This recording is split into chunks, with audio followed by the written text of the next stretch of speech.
Hello, I wanted to take a few minutes to talk about Blog 2, which is the effects of social media on the mental health of college students. Um, According to Medium, the most common issues associated with college students' mental health and social media usage is depression, anxiety, low self-esteem, body image, sleeping problems, social isolation, and emotional difficulties. Many students and young people look for ways to escape, and social media is one of them. Whether it's TikTok, Instagram, or Snapchat, these are examples of popular social media platforms and outlets that young people look to for a way to escape the reality that they're currently living in. Whether it's positive, whether it's negative, those are things to help them to cope with their issues. It says, according to Medium, another common issue within the scopes of social media is comparing ourselves to what we see on other people's profiles online and creating unrealistic expectations as to how we should look, act, or feel.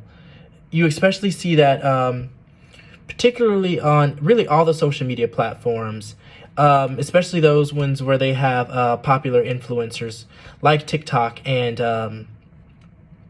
Instagram models, and also YouTubers. You know, YouTubers have a profound way to show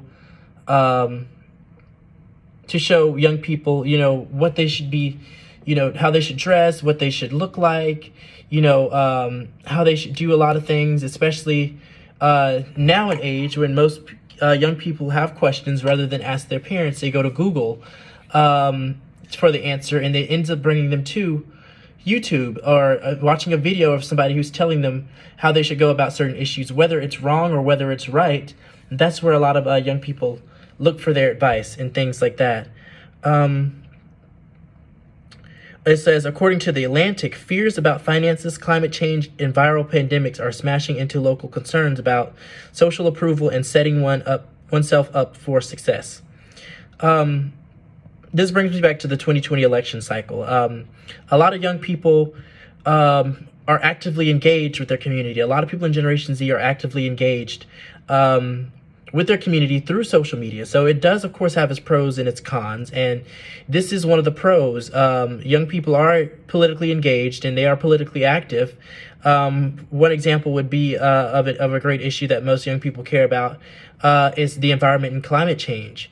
You're seeing a lot of support from groups like the Sunrise Movement, who has been helping push the conversation for young people about a healthier planet and things like that.